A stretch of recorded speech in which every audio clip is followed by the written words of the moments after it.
Hello everyone, welcome to BPSC network YouTube channel. आज इस video में हम बात करेंगे 71वीं बीपीएससी के फॉर्म को फिल करते समय आपको किन किन डॉक्यूमेंट्स की ज़रूरत पड़ेगी और ये डॉक्यूमेंट्स आप कहां से और कैसे बनवा सकते हैं। तो चलिए इस वीडियो को हम शुरू करते हैं, लेकिन उससे पहले आप हमारे यूट्यूब चैनल को ज़रूर सब्सक्राइब करेंगे। इससे आपको काफ़ी फ़ायदा होगा, जैसे बिहार में होने वाले हर इम्पॉर्टेंट एग्ज़ाम और भी अदर इम्पॉर्टेंट एग्ज़ाम के नोटिफिकेशन को डिकोड करना, मतलब उसे आसान भाषा में आपके समक्ष रखना, आपको समझाना, उसकी जो स्ट्रैटेजी है वो बताना, उसका जो सिलेबस है वो बताना और उस एग्ज़ाम का रिलेवेंस बताना। उसके बाद और भी इम्पॉर्टेंट वीडियोस अदर टॉपिक्स पे एंड अभी जो वीडियो है जो इम्पोर्टेंट डॉक्यूमेंट के लिए होने वाला है वो आपके एग्ज़ाम के लिए काफ़ी इम्पोर्टेंट है। तो ऐसे कंटेंट के लिए आप हमें ज़रूर फॉलो करेंगे और आप हमारे चैनल को ज़रूर सब्सक्राइब करेंगे। आप हमें Twitter, Instagram, WhatsApp, Telegram, Facebook पे बीपीएससी नेटवर्क के नाम से फॉलो कर सकते हैं।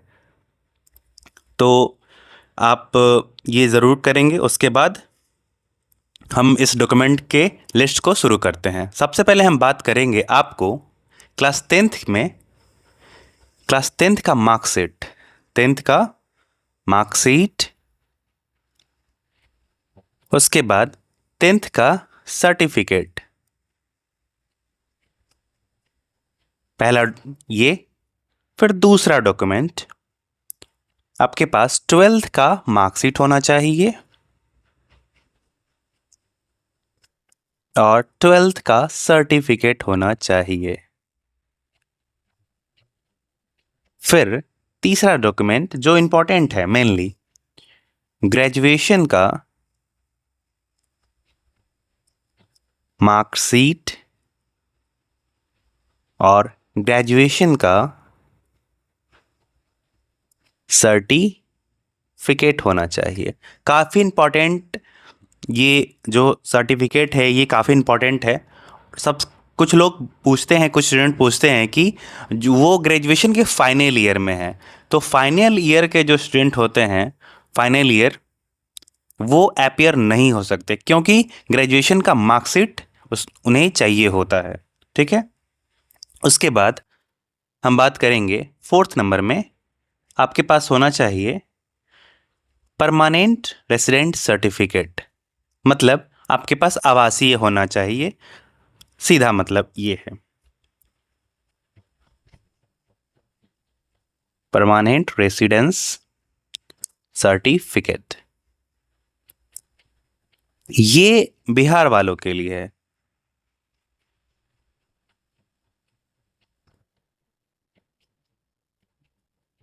उसके बाद सबसे इम्पोर्टेंट जो लोग ग्रेजुएशन को अवेल करते हैं उनके लिए है ओबीसी सर्टिफिकेट, ईबीसी सर्टिफिकेट या ईडब्ल्यूएस सर्टिफिकेट, जो आपको यूज होता हो, जो आपको लगता हो वो चाहिए। या उसके बाद एससी एसटी सर्टिफिकेट,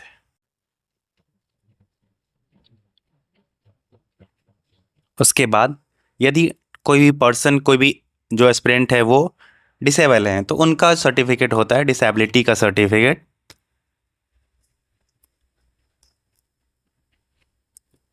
फिर एक और इम्पॉर्टेंट सर्टिफिकेट होता है grand child of freedom fighter.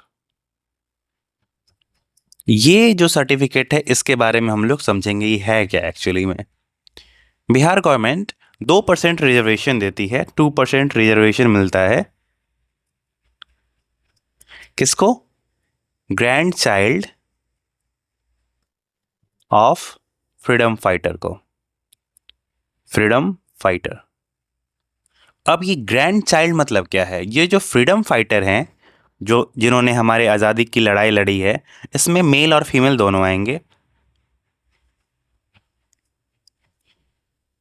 इनका थर्ड जनरेशन, मतलब इनका जो सन होगा या डॉक्टर होगी वो,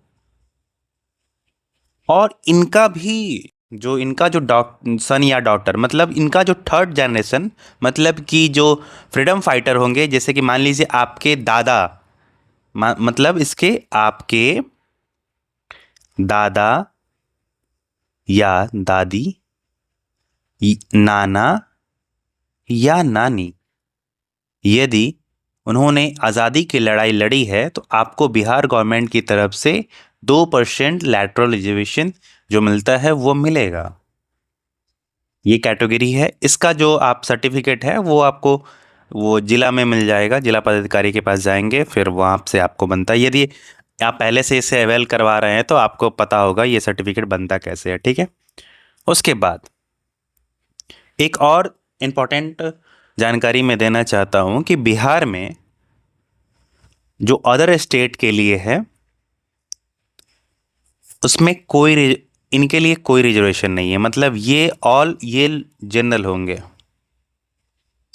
अभी कुछ दिन पहले आया था कि कोई भी जो डिसेबिलिटी जो होंगे उनके लिए भी ये जो रिजर्वेशन है वो समाप्त कर दी गई है। आप इसे आप देख सकते हैं। तो अदर स्टेट के लिए ये जो रिजर्वेशन का जो कैटेगरी है ये ख़त्म है, मतलब आप अदर स्टेट के लिए जनरल हैं। कोई बिहार का बाहर का कोई भी स्टूडेंट है वो जनरल है बिहार में, ठीक है। उसके बाद एक चीज और इम्पोर्टेंट बात है, यदि अब नोट, कुछ इम्पोर्टेंट नोट मैं लिखना चाहता हूं। नोट,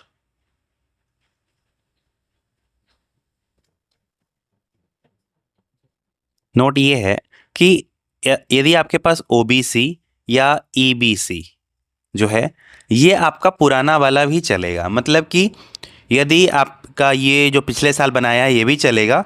एनसीएल सर्टिफिकेट जो होगा उसके साथ आप क्या करेंगे, शपथ पत्र जो होता है, शपथ पत्र को आप अटैच कर देंगे। आप ये चीज़ ये आप काम चला सकते हैं, लेकिन मेरा सजेशन है आप इसे भी न्यू बनवा लेंगे। आप अभी समय है तो आप इसे न्यू बनवा लीजिए, कोई दिक्कत नहीं है, ये बन जाएगा आसानी से। उसके बाद जो फाइनेंशियल ईयर 2020 2025 और 2026 का ये आप बनवा लीजिए, सही रहेगा आपके लिए, आप बाकी के टेंशन से बच जाएंगे। उसके बाद ये जो शपथ पत्र है, यदि मान लीजिए आप नहीं बनवाना चाहते हैं तो ये हमारे टेलीग्राम चैनल बीपीएससी नेटवर्क पे आप सर्च करेंगे एनसीएल तो आपको ये मिल जाएगा, ठीक है। यहाँ पे आप सर्च करिए एनसीएल, ये मिल जाएगा। उसके बाद यदि आपके पास ईडब्ल्यूएस सर्टिफिकेट है, ये आप क्या करेंगे, ये इसका वैलिडिटी अब 1 ईयर का होता है, लेकिन मैं आपको सजेस्ट करूँगा आप इतना जो टेंशन होगा एग्ज़ाम के समय, क्या होता है ना, काफ़ी टेंशन होता है क्या करे क्या नहीं करे, आप अभी से अप्लाई करना, अभी से आप डॉक्यूमेंट अप्लाई करना शुरू करिए, आपका बन के आ जाएगा, कोई दिक्कत नहीं होगा एग्ज़ाम के लास्ट डेट तक में। तो ये 1 ईयर वैलिडिटी होता है, लेकिन फाइनेंशियल ईयर 2025 और 2026 इसका होना चाहिए। तो ये आपको कोई टेंशन नहीं होगा, क्योंकि फाइनेंशियल ईयर 2025 अभी 1 अप्रैल से शुरू ही हुआ है, तो आपको कोई परेशानी नहीं होने वाली है। लेकिन मान लीजिए इसका वैलिडिटी 1 ईयर है तो कोई दिक्कत नहीं है। मान लीजिए आपका ये जो ईडब्ल्यूएस है ये बना हुआ है जनवरी 2025 में, तो वो ख़त्म होगा जनवरी 2026 में। लेकिन मैं चाहता हूँ कि ये आपके टेंशन, आपका जो टेंशन है ना वो ख़त्म हो जाएगा यदि आप बनवा लेंगे तो, ओके।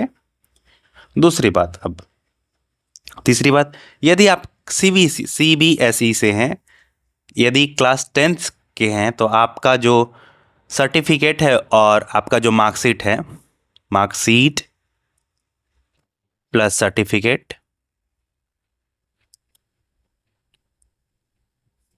सेम होगा, ओके। उसके बाद यदि आप, उसके बाद मान लीजिए आपने आपके कॉलेज से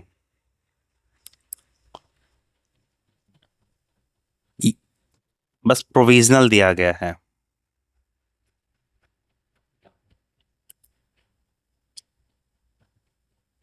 तो आप क्या करेंगे, आप ओरिजिनल के लिए अप्लाई कर देंगे, ठीक है।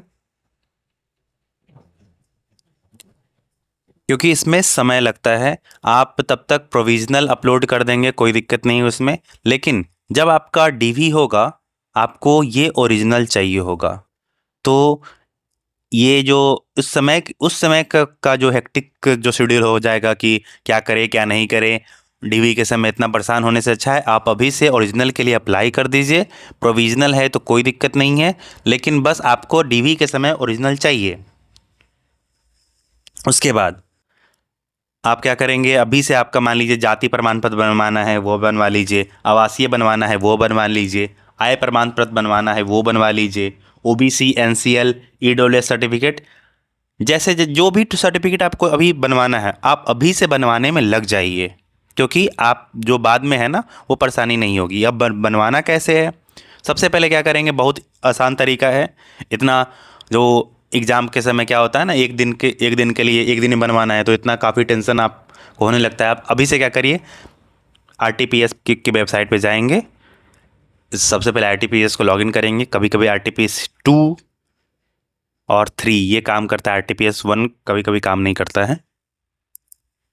उसमें समान प्रशासन विभाग में जाएंगे, उसके बाद पर जो प्रमाण पत्र का जो लिस्ट आएगा, जैसे कि आपको जो भी प्रमाण पत्र बनवाना है, यहाँ पे आप देख सकते हैं काफ़ी सारा प्रमाण पत्र होगा। अब देखेंगे जैसे आय प्रमाण पत्र होगा, ओबीसी प्रमाण पत्र होगा, उसके बाद ये रेसिडेंस सर्टिफिकेट होगा, ये सारा उसका ऑप्शन दिया रहेगा। उसमें जाके आपको सेलेक्ट करेंगे, अप्लाई करेंगे। आपको किसका चाहिए, राजस्व अधिकारी का चाहिए, अनुमंडल पदाधिकारी का चाहिए, जिला पदाधिकारी का, जो भी आप बनवाना चाहे बनवा सकते हैं। लेकिन सबसे पहले ये जिला पदाधिकारी के लिए है ना, आपको ये बनवाना होगा, ऐसे नहीं बनता ये, ठीक है। फिर आपको जो फॉर्म में जो जानकारी है उसको फिल कर दीजिए, फिर वो 10 वर्किंग डेज मिनिमम लगता है, उसके बाद वो बन के आ जाता है। आपके आधार कार्ड से वो लिंक हो जाएगा, आधार कार्ड पे ओटीपी आएगा, उससे लिंक हो जाएगा, उसके बाद आप ये डॉक्यूमेंट बनवा सकते हैं, ठीक है। तो ये काफ़ी आसान प्रोसेस है बिहार गवर्नमेंट के द्वारा, आपको 10 जगह चक्कर नहीं लगाना है, आप आराम से अभी से बनवा लीजिए, ठीक है। और ग्रेट जो grand child of freedom fighter हैं, आप वो भी सर्टिफिकेट अभी से बनवाना, यदि नहीं है तो आप यदि सर्टिफिकेट बनवा सकते हैं तो बनवा लीजिए। यदि आपके पास सर्टिफिकेट है, यदि वो रिन्यू भी होता है तो देख लीजिए आप वो कैसे रिन्यू होता है। वो ऑफिस में आप जाएंगे तो वहाँ से सब कुछ हो जाएगा। लेकिन जो सर्टिफिकेट का जो काम है, जो डॉक्यूमेंट का है ना, आप अभी से तैयारी करके रखिए। क्या है कि एग्ज़ाम का जैसे ही नोटिफिकेशन आएगा वैसे ही ये जो रैट रेस है ना वो शुरू हो जाएगा। सारा ये साइट बिजी होना शुरू हो जाएगा। उसके बाद जैसे ही आपका साइट बिजी होगा, क्योंकि एग्ज़ाम के टाइम में क्या होगा, साइट बिजी होगा। साइट बिजी होगा तो आप क्या होंगे, परेशान होंगे, आप एग्ज़ाम के लिए नहीं पढ़ पाएंगे। एग्ज़ाम आपका थोड़ा सा वो प्रॉब्लमेटिक टाइमिंग हो जाएगा आपका एग्ज़ाम में। जैसे कि अब एग्ज़ाम का फॉर्म भरना है, अब इतना सारा डॉक्यूमेंट निकालना है तो कैसे करेंगे। इसलिए आप अभी से बनाइए आराम से, कोई दिक्कत नहीं है। आपका सारा डॉक्यूमेंट लास्ट डेट से पहले तक आपके पास आ जाएगा और आप आराम से एक सप्ताह पहले भी फॉर्म भर के आप तैयारी में लग सकते हैं अच्छे से, ठीक है। और ये रहा सारा जो डॉक्यूमेंट है वो आप अभी से बनवा लीजिए। उसके बाद इस वीडियो में इतना ही। और आपने हमारे चैनल को अभी तक सब्सक्राइब नहीं किया है तो उसे ज़रूर सब्सक्राइब करेंगे। इससे हमें एक मोटिवेशन मिलता है कि आपके लिए बेहतरीन कंटेंट लेके आए। सारा चीज़ जो एनालिसिस है, डिटेल है, वो डिटेल रिसर्च करके लेके आए और आपको आगे से आगे सबसे पहले बताया जाए कि कोई भी जानकारी हो आपके पास सबसे पहले आए। इसलिए आप हमारे चैनल को ज़रूर सब्सक्राइब करेंगे। और तब तक के लिए वर्क हार्ड, क्योंकि हार्ड वर्क का कोई तोड़ नहीं है, आपको करना ही पड़ेगा। And thank you so much.